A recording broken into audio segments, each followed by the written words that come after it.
Just got done with a pretty good workout here in China. Not as good as when I'm at home, but that's what I want to talk about in this video. Why your workouts aren't as good when you're traveling and how to make them better. There's three main things we're going to talk about and how to mitigate those when it comes to traveling and your workouts not being as good. The first of those is just the fatigue that you get from traveling. Like right now, I've been in China and Japan all week, and just the time zones alone make a big difference. I've been pretty much able to stay on home time, depending on where I am, 13 to 14 hours ahead of where I normally am at home. So I've mostly been sleeping during the day and up at night, which is kind of nice because there's no one at the gym when it's like 1 a.m. And that works out pretty good for me. But you've got fatigue from the time zones changing, your internal body clock, like it's not normal for you to be up all night and then sleeping during the day, and that kind of messes with things subconsciously. You have the fatigue from that, but also from flying. I had a 14-hour flight over here, then I've been flying back and forth between places at nighttime, and it just gets tough on you overall, as well as the fact that when you are in an airplane like that 14-hour flight, you might think, well, I even slept on this flight. I mean, I don't sleep as good, obviously, because I'm on a plane, it's not my bed, it's loud, all that stuff, even if you're wearing earplugs. But there's the cabin altitude. Like an airplane is pressurized, but there's still a lot higher cabin altitude than when you're on the ground. So it may be anywhere from like 5,000 to 7,000 feet. And if you're used to being at sea level like I am, then you're at that higher altitude for a long time. You might not sleep as well.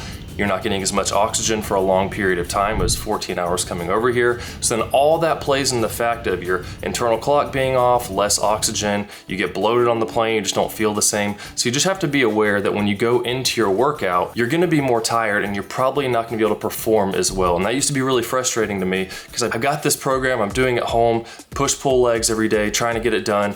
And now I get here and I just feel weaker on all my lifts. But that's to be expected. That's why I always tell people, just push as hard as you can. If you're training close to failure or at failure, you know you're pushing your muscles as hard as you can, so you're gonna be making progress through that, even if you are a little more tired. But then number two is that change routine. As I was saying before, I used to always be like, I have to do my push-pull legs routine. I would try to do that as I'm all around the world at different gyms, but I kind of got to the point where, you know, I don't have to do the same program all the time. Now, if you are at home, you don't travel a lot, I do suggest you get in that routine, because routine is what really helps you make progress. Doing the same thing, sleeping the same amount, eating the same things, progressively overloading your training if you really want to make progress. But when you get put in a different environment, don't let the all or nothing mentality take over. I used to do that, and it's like, oh, I can't do my workout, it's just not going to be good at all. Because I do bench press at home, but all they have is this chest press machine here, so now my bench press is going to go down because I'm not able to do it, and man, this just stinks. But when it comes down to it, if you're trying to build muscle, you just need to stimulate the muscles to grow. Yes, it's important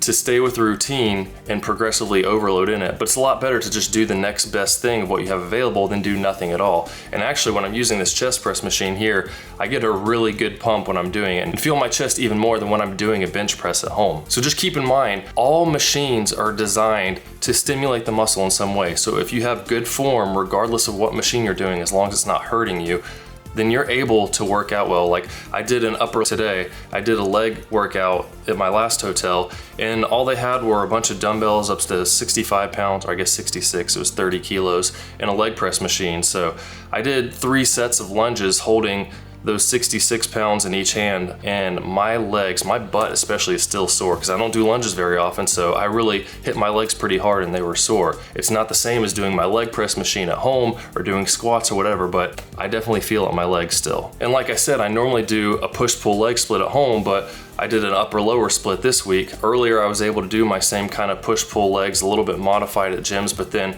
I only had 2 more days I could train. As the time rolled back around, I swam, and I was like, well, I got 2 days, I'll just do an upper-lower, because they've got equipment that works well for that. So be able to adapt and not feel so stuck in your ways that I have to do it this way. Because yeah, I'm sure I could go out and find some gym somewhere that I could pay for and that has barbells and stuff like that, but this hotel has a good gym and I can get a good muscle stimulus and I'm not gonna lose muscle. And that's the last point, is changing your mindset a little bit when you're traveling. Maybe you're traveling for work or you're just on vacation. Like before this work trip, the week prior to that, we were at the beach and I just went to the gym twice. I did 2 longer, like 1.5 to 2 hour full body workout sessions, and it was fine because my focus changed from, I'm not always gonna gain, and it's actually good if you're pushing hard, to deload a little bit. You know, if you're someone like me that you like seeing progress, you want to keep pushing harder and see those numbers go up in the gym and on the scale and everything, then it can be hard sometimes to kind of pull back. But once you start getting aching knees, aching elbows, shoulders, joints, and all that stuff, lower back pain,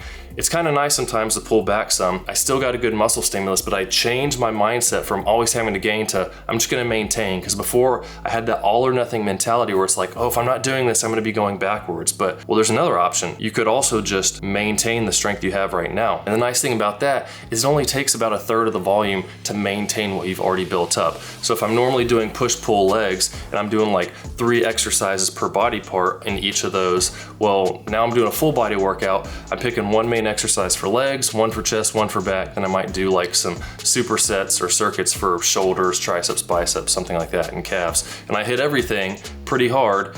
That's 1/3 of the volume overall for the push-pull legs all combined into one full body workout, and then do it again 3 or 4 days later, and I feel good. And I'm just being active as we're doing stuff, having fun with the kids on the beach, all kinds of stuff there. So if you can shift your mindset to, hey, I'm just gonna maintain during this time, especially with all the travel, with the fatigue, with the altitude changes, getting dried out, getting bloated, different types of foods that I'm eating here in Asia versus at home, all those things play into it. And then when you get home, you start working back in your normal program, and you might find, hey, that little break from it actually helped me to do better when I get home. So just keep in mind when you're traveling, things are gonna be different. You're not gonna perform the same, but that doesn't mean you're gonna lose all your gains. Still focus on your diet, try to get in the protein you eat every day, and when you go to the gym with whatever's available, just push yourself hard and know that I might not be able to get as many reps as before, but if I'm pushing myself to failure, I can still get a good pump and at a minimum maintain what I have. But if you have any questions in general about flying, about training, about exercise, about travel, whatever, let me know down in the comments. I'll help you out there. Subscribe if you're new and check out other videos because there's lots to help you out, and I'll see you soon.